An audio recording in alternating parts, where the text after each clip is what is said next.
right, folks, this is Redneck Innovations at its finest right here. I got my paddleboard broke back out. This one's an inflatable one, a little different than last year because I left my other one at the fishing cabin. And I need an anchor because the wind really blows this thing around. So I've got a old worn out lawnmower blade and a trail camera strap.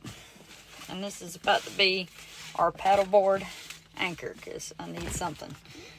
The wind about killed my tail yesterday.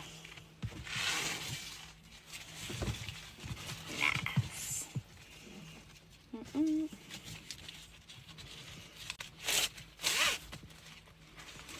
Golden. Golden. Got a little twisted there on the strap. Oh, not really.